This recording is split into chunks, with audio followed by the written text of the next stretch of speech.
FSN Radio. It's all about what's next. Go to financialsurvivalnetwork.com and sign up for your free weekly newsletter. You'll also get 3 free reports. The Financial Survival Network. It's all about what's next.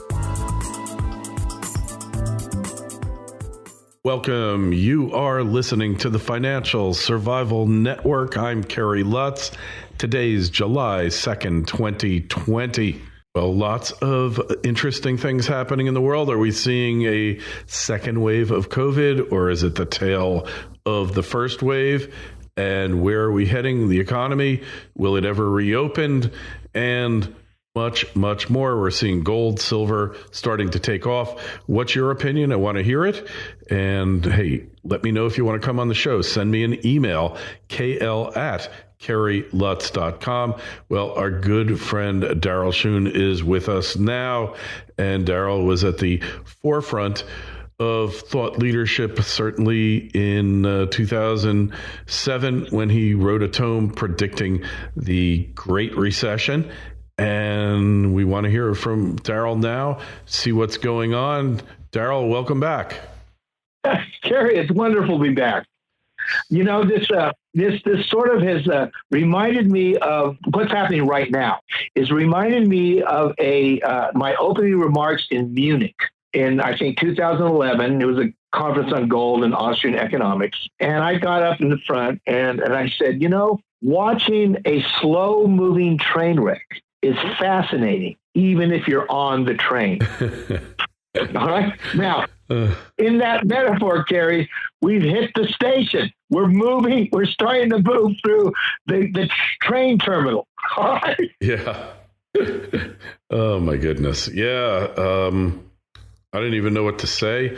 The last time we talked, we were talking about the repo crisis, and that was going to be the start of something major. And now when we look back, that was in September. It was the start of something major. And I think the pandemic came along just at the right time so they could cover it all up and really not let you know that we were going to have this crash regardless. Maybe it wouldn't have been quite so bad. Maybe it would have resulted in a global economic shutdown, but we were going to have this crash no matter what pin popped the balloon, right?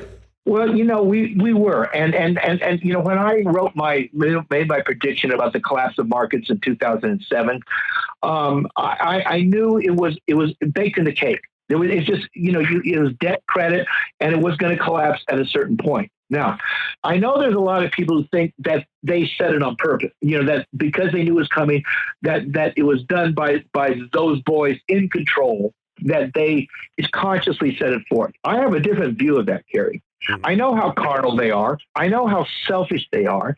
And I know how uncaring they are. But I don't believe they're in control. They just have a lot more control than we do. Mm-hmm. All right. It's sort of like you and I, we're in a school bus. All right.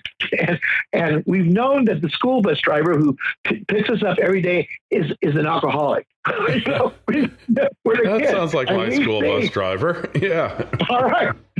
He's an alcoholic. All right. And every day we get on the school bus and we go starting down the hill, and we know he's swinging. We watch him. We're sort of freaked out. All right. I mean, we're kids.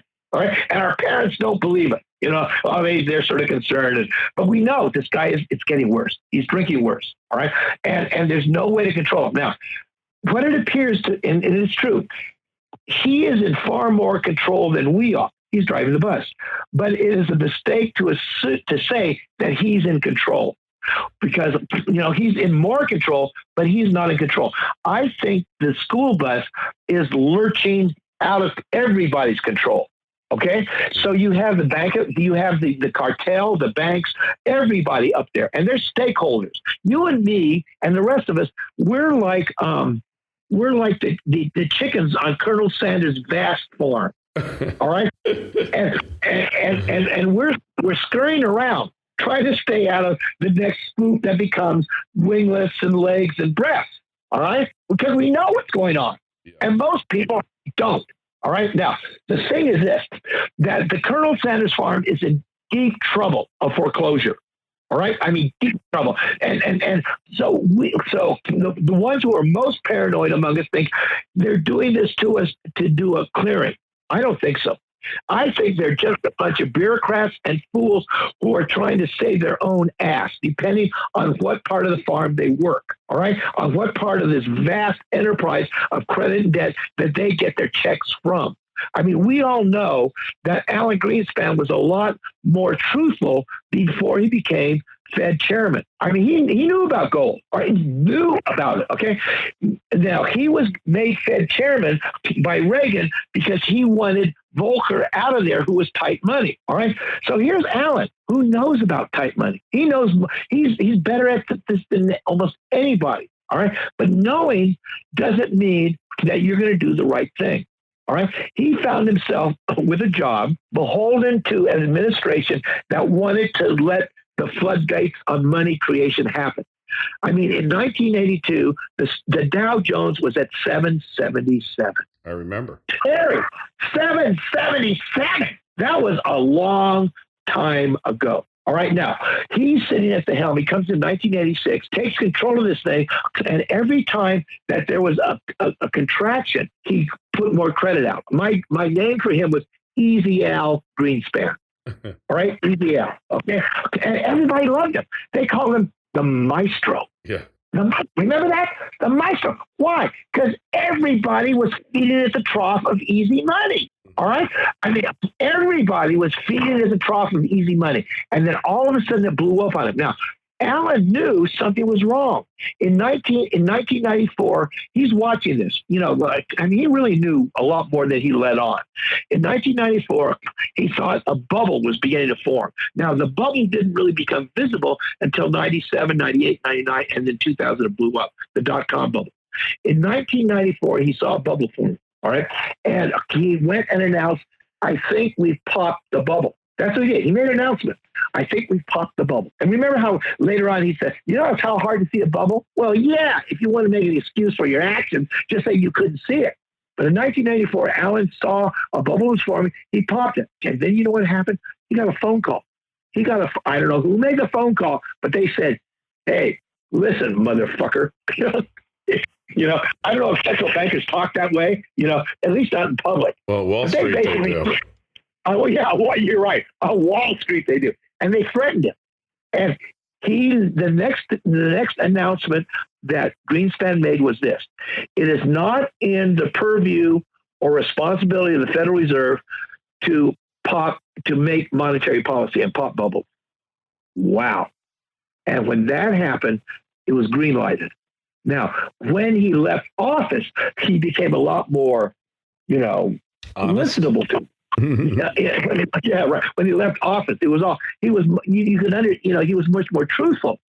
But he had spent most of his years working as a whore for the brothel called central banking. All right. Now, I do not believe that and I know a lot of people who think this because you know we travel in the same circles. All right, that they created this bubble. I think what it did, it got away from them. These people have been riding a credit machine since 1695. All right, first in England, transferred to the United States with the Federal Reserve in 1913. We became heir to the empire. We got all of its bounty, and nobody likes the merry-go-round to stop, even if it's going faster and faster. People are being thrown off of the merry-go-round and throwing up, right? and throwing up, yeah, and throwing up and screaming for somebody to come save them. All right, screaming. All right, now what we saw in September was the first sign of trouble when we talked about the repo market. All right. And they stepped in, and just like they did in 2007, they tried to stop it. But what happened is that it was worse than 2007. They had to keep pouring money into it. And they did. They did as much as they could. All right. Then what happened is COVID hit in the middle of it. Now, that's really something. Why? Why is COVID such a game changer? And what I want to say, Kerry, it's not just a game changer. It's a game ender. All right. The title of your program, Financial Survival Network, is no longer just a title. It's a truth. It's become a truth. In a few months, what we've been talking about for years, Kerry, has changed radically. And we're only in the beginning stages of it. We're not at the end of it. It's going to accelerate, and it's out of everybody's control. Now, they're throwing as much paper money at the markets as they could. They're buying debt. They own Walmart. Now, the Japanese central bank already owns the vast majority of stocks in Japan. All right. And so we already know what happens when deflation hits and demand drops. We've seen the canary in the coal mine, and it's Japan. And it's been living on plasma. I mean, it's amazing how long they kept Japan going. And now it's hit us, and we're doing exactly the same thing. They're trying to save the machine. Why? Because they only know that the machine works. They're afraid of what happens if it actually stops. All right. That's why I do not believe they did it on purpose. That's why I do not believe that the Chinese set COVID off in their own country. It's sort of the same metaphor. The Chinese government, which is totalitarian, it runs in their blood. All right, being conservative, totalitarian, fascist. All right, with a socialist guise. Control runs in their blood. And they knew that if the COVID virus got out of control and they were caught short-handed, it would stop their economy. They'd lose power. They'd be kicked out. And that's the last thing they wanted. All right. Now, I'm making the same metaphor with capitalism. The boys at the top who are running it are absolutely afraid that it may bring the game to a complete halt, and they lose everything. It's a merry-go-round of credit and debt. They made money a form of debt, and then they became merchants of debt, selling debt to other people. And now the Fed has gone in and is buying the debt from Walmart. And they're buying everybody's debt, all right, because they're forced to. So now they're caught in up to their neck. Now you and I, we're floating on the top. We're floating on the top of a lake that's draining. All right, that's draining. Or we've managed to hang on to a life jacket. All right, and the tide's going out before the tsunami rolls in. That's where we are now. The tsunami is going to come in. And no one is in control. You know, I've always said, Kerry, buy gold, buy silver, have faith. And in my book, in my paper in 2007, I said this. I said, of the three, faith is the hardest to come by. All right? Isn't that the truth? And it's easier to get when you don't need it. All right? All right? Now, and it's running out. I know from my talks with because one of my closest friends is Kerry, Terry Foster. He wrote a book called Fiat Money. All right, and he's a coin dealer, so he's at the retail end of gold. And he said, Darryl, they're disappearing. You can't get it. I mean, you have spot prices quoted. You have stuff on eBay still going, but on a level where you got to move $100,000 of gold around, you can't do it. It's not there anymore. So we're living in an artificial reality. It has already been set in motion. The boys at the top are not in control. They're being forced to flood the markets with fake money just to keep normalcy in power. COVID-19 has not run its course, all right? And no one's in control of that, all right? It's not run its course. And what it has really done is this, Kerry. Capitalism, when you go to sleep at night and you wake up tomorrow, you owe more money than you did when you went to bed. This is true for you, General Motors, American Airlines, everybody. Everybody owes more the next morning than when they went to bed, and they didn't do a damn thing. They went to sleep, hopefully. All right. And so this is what I call the devil's whip, compounding interest. All right. They're gonna face a reckoning because nobody can pay those IOUs back because this goes to the bottom of the food chain. All right. And it's the whole world, right? It's the whole world. It's everyone. Everyone. The goddamn communist countries are as much caught up in this. What you so-called communist? I mean, you're not a communist country if you've got a central bank, and everyone's got a central bank. So everybody is facing the debtor's whip. All right, and it's like COVID. It doesn't care who you are. It's a virus. It doesn't care who you are. It only depends on where you are in that food chain and how vulnerable you are. Now, I've always believed, Kerry, that this is a part of a greater shift, that we're going to move to a better world, a fairer world.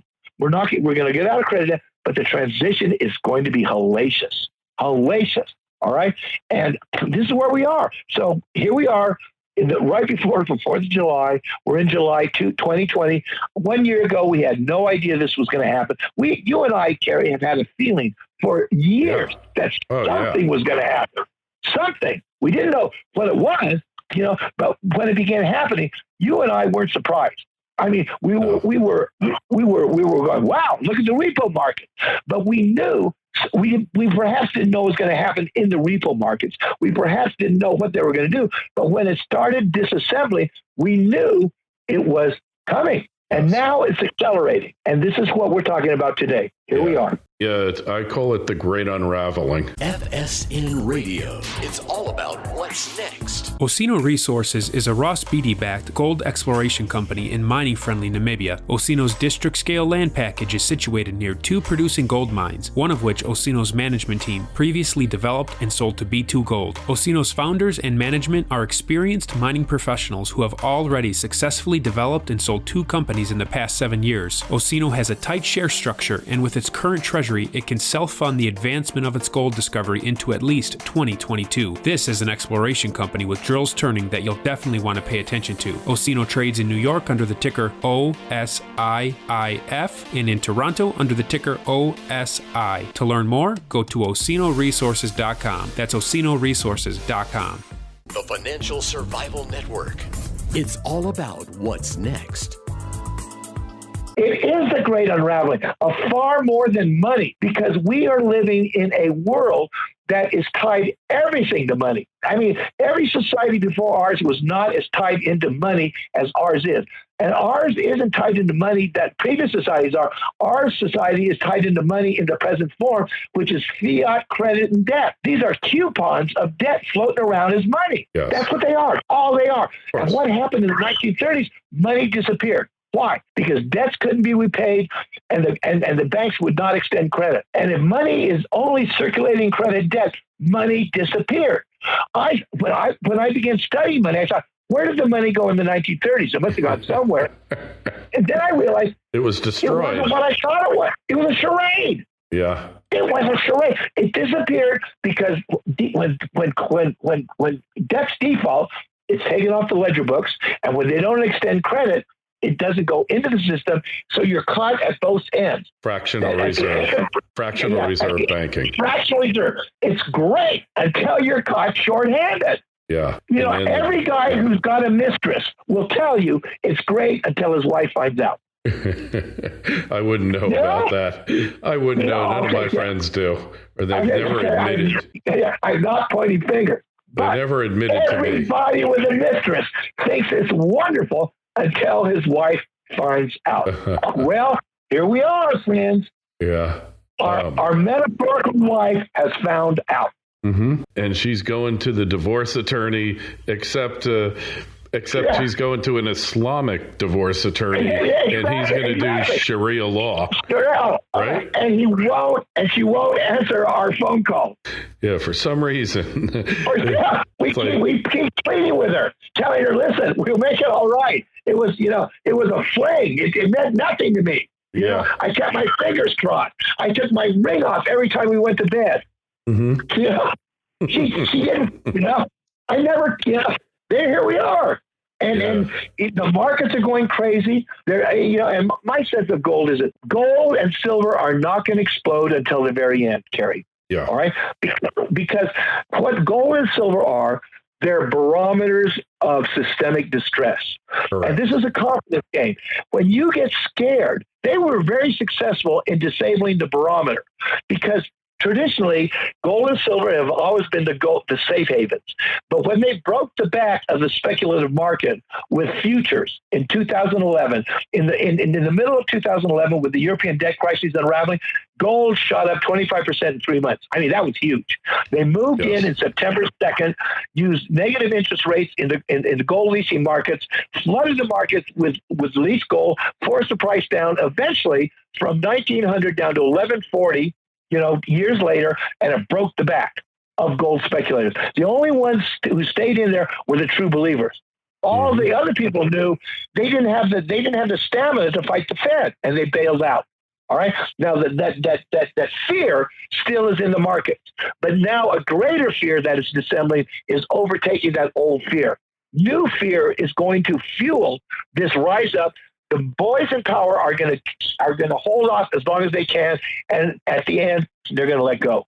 They're going to have to let go. But as Antal Fekete said, I remember when I first started hanging out with Antal. I know him. Yeah, I never met him, but I know you've mentioned him a lot. He's a Czech, is he Czech or Polish? Hungarian economist. Yeah, he's brilliant. This guy was a professor in Canada in 1971 when he heard that they were going to do a futures market in gold in Winnipeg.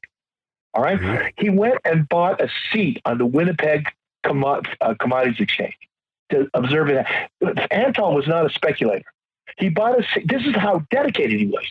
So on a professor's salary, he bought a seat and he watched what happened. And he came away saying, it's a Trojan horse.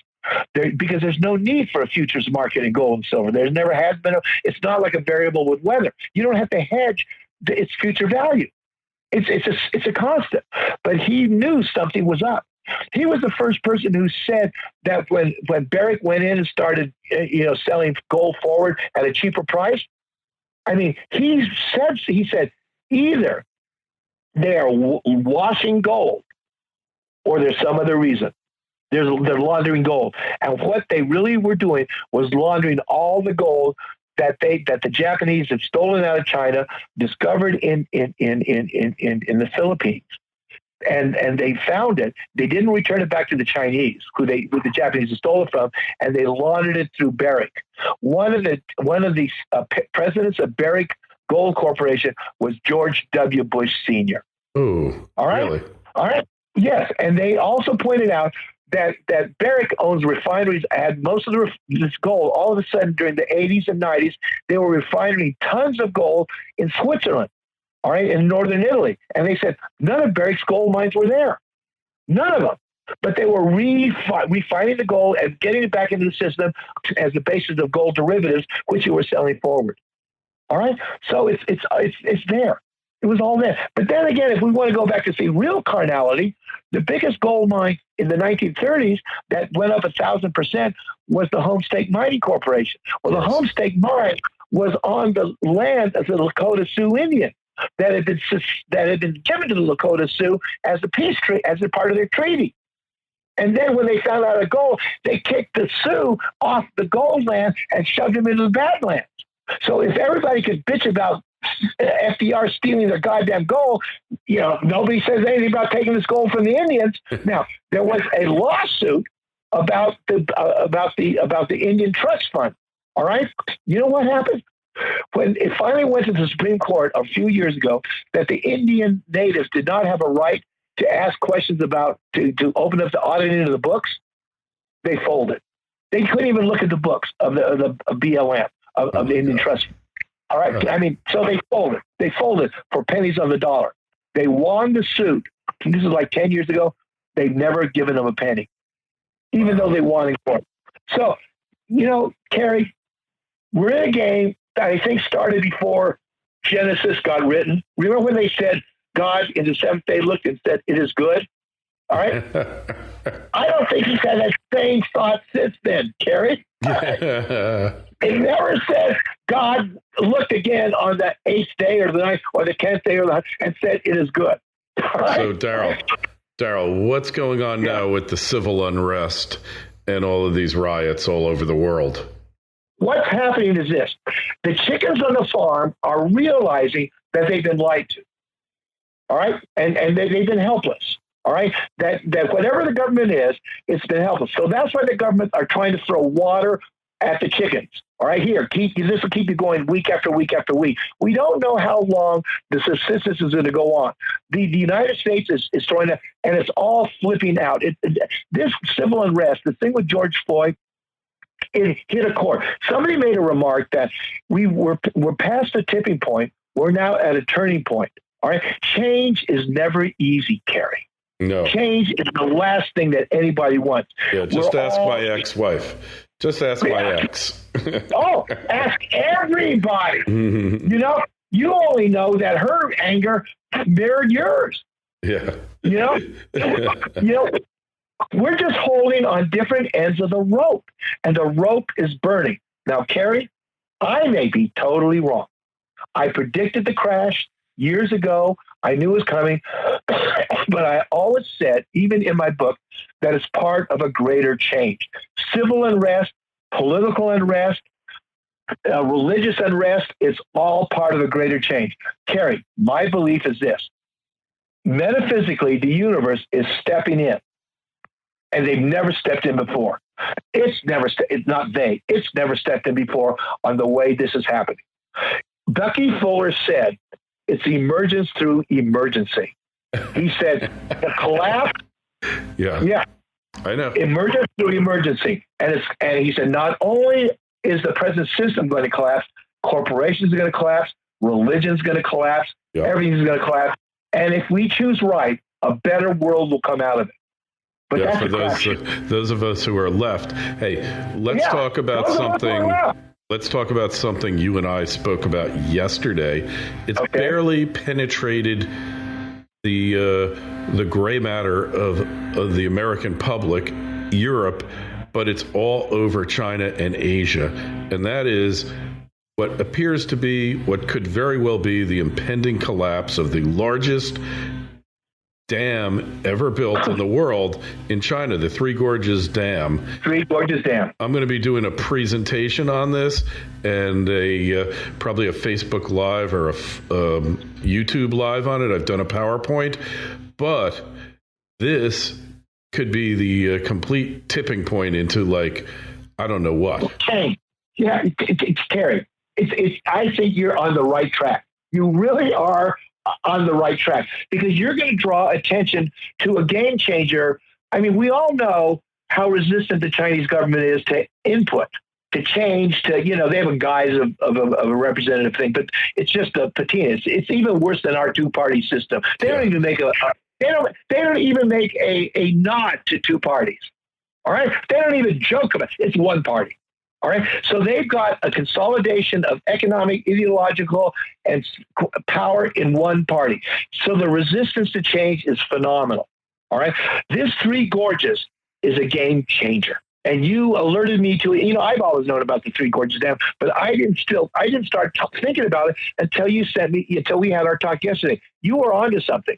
Stay with it. Yeah. You're onto it. Yeah. Well, I look at it honestly that the Chinese Communist Party, if this collapses, and we don't know for sure that it will, but there's a lot of troubling signs, both in its design, in its conceptualization, absolutely, environmentally, all of this. You cannot maintain a dictatorship when people start thinking. All right. Now they shut down the web. All right. But the Chinese know that the government was lying to them about COVID in the beginning. They knew that Dr. Lee, who tried to warn his fellow doctors that something was up in December, was hauled into the fucking party headquarters and given a tongue lashing. All right. Yes. But then it got out. And so they knew that they couldn't even talk about it. You know what is? The Chinese are, as all slaves are, here and in the U.S. and around the planet, all of us are slaves to authority to one degree or another. All right? All of us. And as all slaves know, that there's a certain point at which you can overthrow the slave master. And there are those among us who are so afraid they never want to revolt. There are those among us who are so stupid they will revolt when there's no chance of revolting, of success. But there comes a tipping point where it goes beyond the control of the slave owners to maintain control. If the Three Gorges Dam collapses, that's a game changer. Yeah. In China. And all of Asia. It's going to affect everything in Asia. It'll affect us. Yeah. Oh, yeah. Globally, economically. Globally. It's everything. It's everything. It's really, and I just started picking up on it because I looked through YouTube's and I kept seeing Three Gorges Dam, and even the ones that I see there are not a lot of views on it because I guess they're being suppressed by the search algorithm. FSN Radio. It's all about what's next. Trilogy Metals is a world-class developer in Alaska's Ambler Mining District. The company already possesses 8 billion pounds of copper, 3 billion pounds of zinc, over 1 million gold equivalent ounces, and now over 77 million pounds of cobalt. Trilogy's Arctic project boasts an after-tax net present value of $1.4 billion with a 33% IRR. Trilogy is led by an experienced management team with proven success in discovering and developing projects in Alaska. The company is well capitalized, has no debt, and possesses strong institutional support. Trilogy trades on the New York and Toronto exchanges under the ticker symbol TMQ. To learn more, go to trilogymetals.com. That's trilogymetals.com. The Financial Survival Network. It's all about what's next. Well, we're in such dire times, Kerry, and we've only got so much attention span. All right. Yeah. I'm watching movies that I never would have watched before. All right. I have been watching. I'm just lucky enough to keep my attention on things I find funny or good or diverting. All right. But we only have so much excess capacity to devote to anything. Because once you turn me on, I started looking too. There's not a lot. Journeyman has done most of the work. All right. There's stuff squeezing out of China about the thing going on. I sent you a little video today about it. Yes. All right. But I don't think it has to do with suppression. I think most people are trying to look away at things that, I had a conversation with a guy who interviewed me, and he said, Darryl, he said, do people really want to know about what they can't affect? Yeah. Ignorance is bliss, right?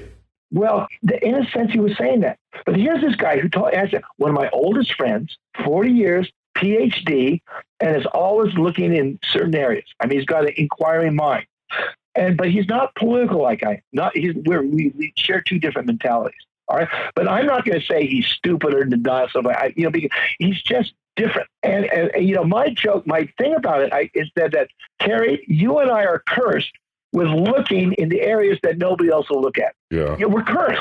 It is a curse. Kerry, we can't help it. Yeah, I knew the crash was coming in 08 also. I wasn't smart enough to figure out how to make any money off of it, but I knew it was coming. And you also knew you couldn't talk to people about it. Yeah. They didn't want to hear it. So you and I were cursed with this thing of looking in areas that other people don't.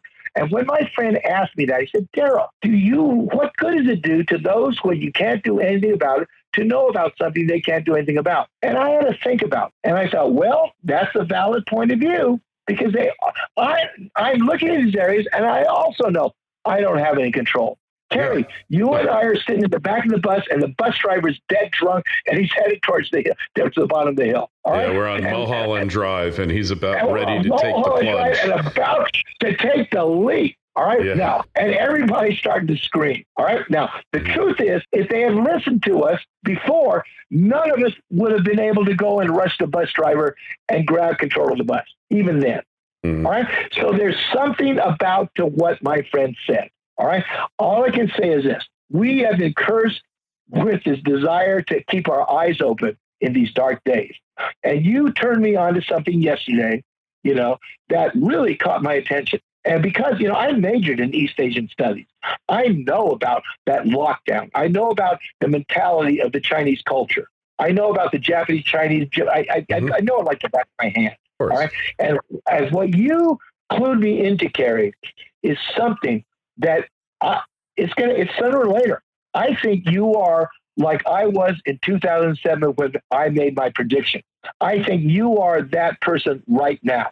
And the ones who are going to be aware of it are going to have some sense to think about the consequences. Most people are going to be caught unawares. I had a friend of mine when I asked a rhetorical question about when Vesuvius went off, all right, and buried Pompeii. And I asked a rhetorical question. I said, did anybody know it was going to happen? And this guy wrote me, and he said, Darryl, he said Pliny the Elder, he said he wrote about it. And he said 5% of the people did something. It's like people buy gold and silver, all right? A very small percentage did something. Most of the people just, because it wasn't in their lifetime, and even they saw that smoke coming off, they heard the rumbling of the mountain. They knew people were getting sort of spooked, all right? But it was life as usual. And there we go. You go to Pompeii today, you can't travel because of COVID, but if you actually go there the next time, you will walk in and see all these people who were petrified, caught by the lava. That's going to be the same thing that's going to happen downstream from the Three Gorges Dam. That's going to be the same thing that's going to happen in a metaphorical sense to people caught when credit and debt collapses all around the world. All right. And, whether we're in a pyroclastic flow or not, or caught when in our homes when the thing falls off, it's a matter of fate and destiny. Yeah. And I think you are onto something. So all my thing is this. I think my pre-seeing what happened in 2008 is like you drawing attention to Three Gorges. It may not change anything at all for the people. And don't expect a lot of people looking at it because they only have so much bandwidth, mental bandwidth. All right. But my thing, Kerry, is stay at it. You alerted me, and I'm as paranoid as anybody. Yeah, well, I'm always looking for what can go wrong, but it's interesting. Yeah. It's interesting because, when the cycles are working for us, and no matter how we screw up, everything seems to work out fine. It does seem to work out. That's why when it goes bad, all of us can't believe it. Yeah. Because we thought somehow we were the cause of our good fortune. Mm-hmm. It was cycle time, homie. Yeah. All right. I think we're going to leave it at that, Darryl. We always appreciate your insights and your humor and your good nature and your support. And we're going to explore this together here because even if the thing doesn't collapse, if the water is going to pour over it. The water is going to go. If it doesn't collapse, the water will just go over it as if it wasn't there. It'll go another way. Yeah. If it ain't the refill market, it's another market. Yep. That's what it comes down to. All right, Darryl, what's your website? www.drschon.com. SCHOON. All right. Hey, there's a link to it as always in the show notes, and email us. Let us know your thoughts. This is big. I mean, as big as it gets. This will be the greatest disaster in the history of the world. There's no other way to put it. And 400 to 600 million people live a stone's throw away from that river. And you can't even imagine. Downstream, and they dammed up the stream. Downstream from the biggest dam in the world. Oh, my goodness. Yeah, well, hey, always remember, Darryl, the situation is hopeless but never serious. That's right. I mean, and my thing about humor, Kerry, you've got to stay positive. I mean, I have, and it's not easy in these times, but I absolutely believe that there is a bigger thing that we're a part of that our egos don't understand, but it's going to survive, and we're a part of that. Yeah, and we'll survive too, in one form or another. Agreed. All right, everyone, email us, KL@KerryLutz.com, website, FinancialSurvivalNetwork.com. Darryl, we'll talk to you again real soon. Be well, my friend. You too. Thanks, Kerry. FSN Radio. It's all about what's next. Go to FinancialSurvivalNetwork.com and sign up for your free weekly newsletter. You'll also get 3 free reports. The Financial Survival Network. It's all about what's next.